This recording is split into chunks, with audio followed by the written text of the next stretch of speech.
Ya. Bismillahirrahmanirrahim. Assalamualaikum warahmatullahi wabarakatuh. Terima kasih atas kesempatan yang telah diberikan kepada kelompok kami, yaitu kelompok 9. Adapun tugas presentasi yang diberikan kepada kelompok kami yaitu strategi level bisnis. Yang terhormat dosen pengampu Ibu Tendri SP Dikot Mojo SEMM. Baik, saya akan memperkenalkan anggota kelompok saya yang terdiri dari 4 orang, yaitu yang pertama Reski Nurul Amalia, yang kedua Resti, saya sendiri selaku moderator, yang ketiga yaitu Istiqomah, yang keempat Siti Nurfaidah. Langsung saja saya serahkan kepada rekan saya untuk mempresentasikan hasil diskusi kami.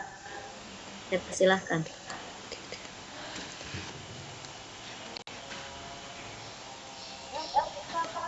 Terima kasih atas kesempatan yang diberikan oleh moderator. Saya akan memaparkan latar belakang dari strategi level bisnis. Nah, strategi bisnis biasanya cenderung terkait dengan bagaimana perusahaan atau unit bisnis meningkatkan posisi pesaingnya atau produk antara industri atau pangsa pasar tertentu. Jadi berbeda dengan strategi korporat yang lebih terkait dengan masalah bidang mana perusahaan akan masuk dan bagaimana mengelola perusahaan-perusahaan yang ada, meskipun istilahnya bersaing. Pada saat nanti kita akan lihat bagaimana bekerja sama pun dengan pesaing sekalipun merupakan salah satu pilihan strateginya. Nah, adapun pembahasannya, yang pertama itu pesaing dalam 3 elemen: sumber daya, aktivitas, dan produk. Nah, sebuah perusahaan bisa unggul bila ketiga hal ini memberikan sebuah tawaran nilai yang penting bagi konsumen dan kita bisa berbeda atau menonjol dibandingkan pesaing kita di industri yang sama. Selanjutnya saya serahkan ke rekan kelompok saya. Baik, saya akan melanjutkan materi dari rekan saya, yaitu yang kedua, produk dan tawaran nilai atau value proposition. Yang pertama, yaitu hal pertama yang harus dijawab untuk bisa memenangi persaingan dalam produk ini adalah produk apa dan seperti apa, serta sekaligus pasar yang mana yang akan dilayani.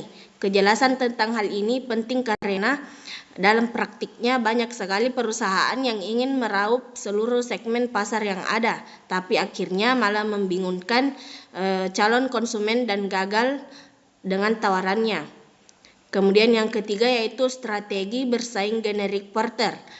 Misal Porter punya rumusan yang populer disebut sebagai Porter kompetitif strategis yang lazim dianut oleh para manajer dalam menentukan strategi bersaing. Kemudian yang keempat yaitu resiko dalam menjalankan strategi generik. Di samping itu, yang jelas, pesaing akan mencoba meniru bila satu strategi tentu berhasil.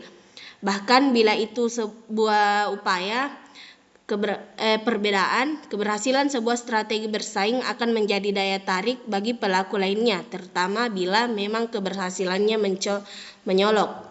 Saya serahkan kepada rekan saya.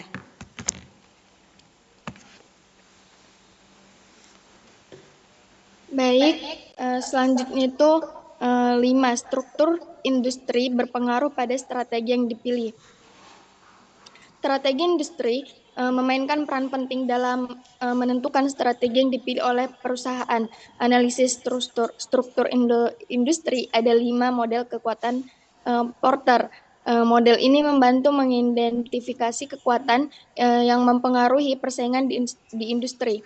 5 kekuatan meliputi yang pertama itu ancaman dari produk pengganti, yang kedua ancaman dari pesaing baru, yang ketiga kekuatan tawar-menawar pemasok, keempat kekuatan tawar-menawar pembeli, dan yang terakhir itu intensitas persaingan di antara pesaing. Next.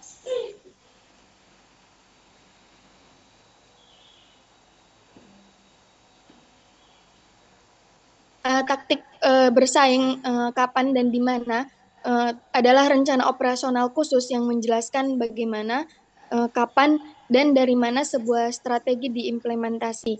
Berbeda dengan strategi yang memiliki cakupan lebih luas, taktik bersifat lebih sempit dan berjangka waktu lebih pendek. Dalam konteks strategi bersaing terdapat dua taktik yang relevan, yaitu taktik kapan, taktik waktu atau kapan, dan yang kedua taktik lokasi pasar atau di mana. Selanjutnya saya serahkan kepada moderator.